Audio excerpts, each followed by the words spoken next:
Good morning students, welcome back to your English literature class. Today we are going to study poem 1 and the name of the poem is Little Dog.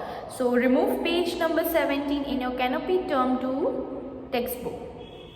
And this is a poem and it is written by Alan Fisher. The name of the poet is Alan Fisher.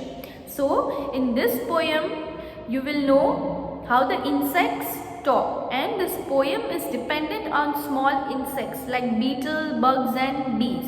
So to further know, let us start reading the poem. The name of the poem is Little Dog. Okay, so let us see what is inside it. Do you think it's probable that beetles, bugs and bees talk about a lot of things? You know such things as this.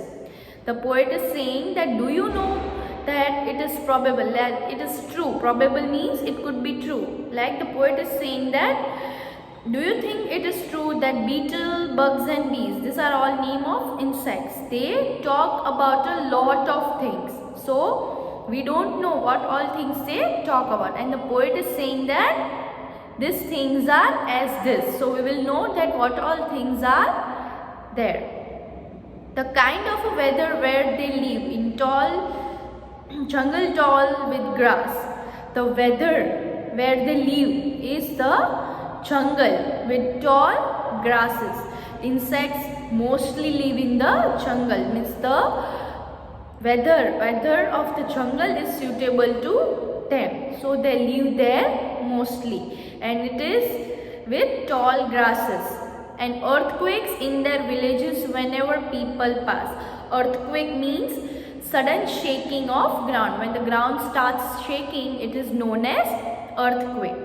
So in villages where they live in area where they can feel earthquake. Means whenever the people pass, they feel that there is an earthquake. Means when the ground moves, the insects are very small in size.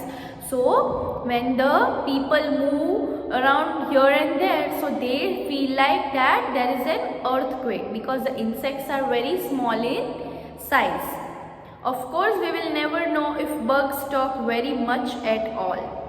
Of course, the poet is saying that of course we don't know that bugs even talk. So like we humans cannot know what insects talk and what the bugs, beetles and bees talk, because of our ears are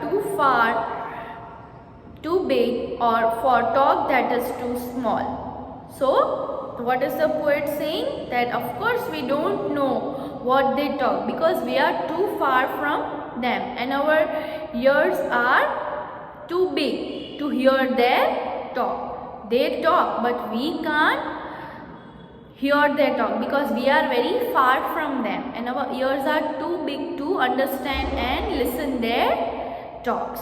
So it is a very short poem, and once we will read it again. Don't you think it's probable that beetles, bugs and bees talk about a lot of things? You know such things as this. The kind of weather where they live in jungles tall with grass, and earthquakes in their villages when people pass.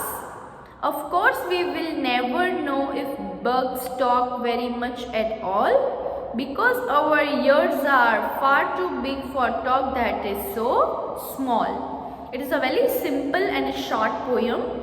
So, you once again read the poem and here we end.